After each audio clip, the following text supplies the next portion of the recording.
The wind in Anatolia blows harsh and restless, especially toward the end of summer, when the fields turn yellow and the nights close in with an unexpected chill.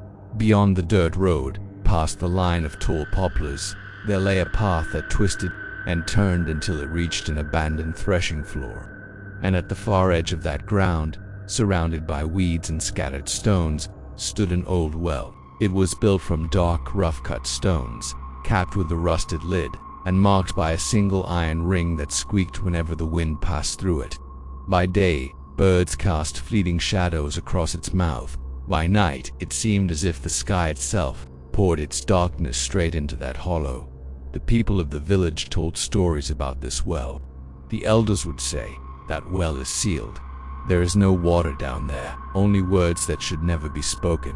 Parents warned their children never to play near it.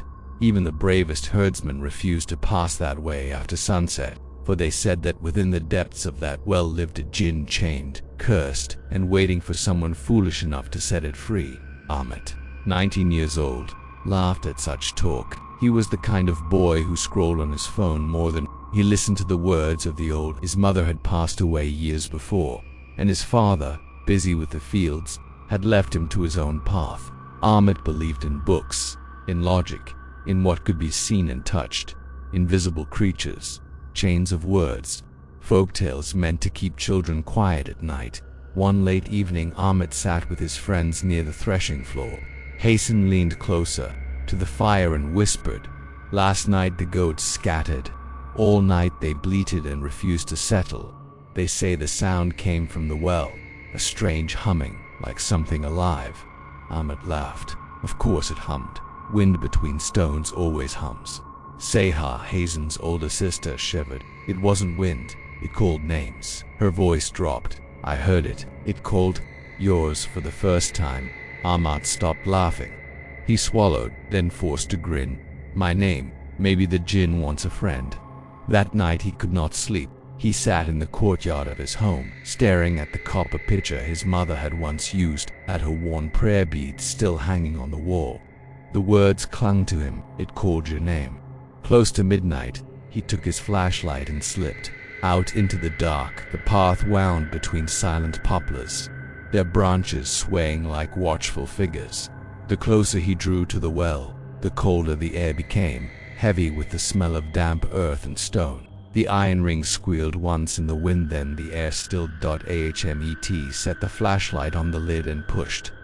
The iron groaned as he slid it aside. A breath of chill rose up from the depths. He leaned over and shone the beam downward. Stone walls, narrowing into darkness, swallowed the light. "See," he muttered, "just emptiness." Then a voice rose from below, soft, clear. "Ahmet." The flashlight trembled in his grip. His name echoed up, curling around him like smoke. He swallowed hard. "Who's there?" His voice cracked. Only silence answered. Then scratch.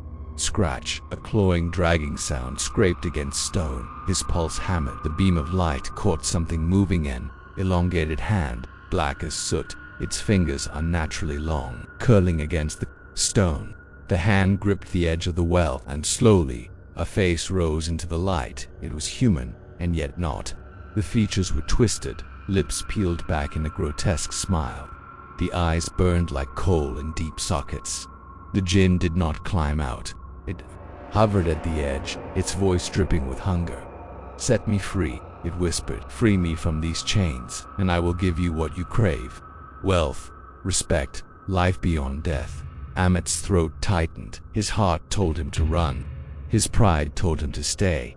"The key," the Jinn hissed. "The key is with the old Imam. Bring it to me. Break the chain. Speak the words. Then you will see." Ahmet staggered back, nearly dropping his light. The lid screeched as he shoved it back over the mouth of the well. The next day, Ahmet found the Imam sitting under the shade of the mosque's mulberry tree, beads sliding through his fingers. The boy hesitated, then asked, "Tell me about the well." The Imam froze, his aged eyes filled with sorrow. "That well," he said quietly, "was dug to bury a corrupted dervish. Once, long ago, his prayers soured into curses. His words, twisted, taking the form of a Jinn. They chained it below, sealing it with verses so it could harm no more. If the chain breaks, not only the one who breaks it, but the whole village will suffer. Ahmad pressed further. Is there a key?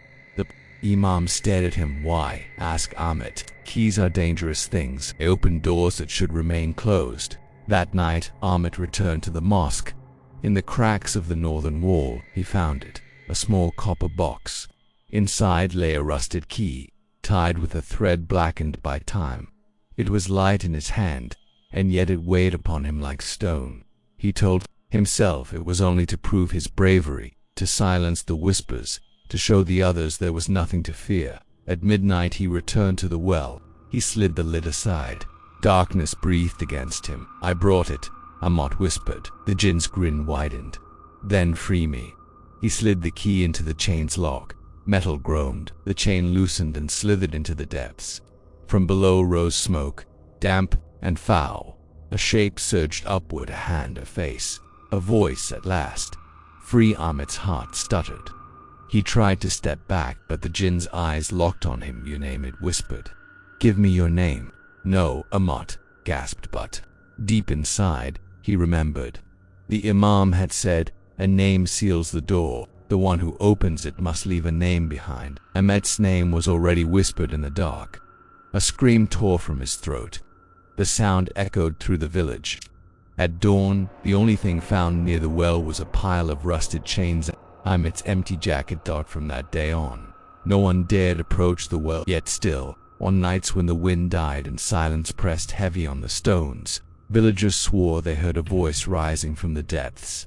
A whisper, calling, who will be next?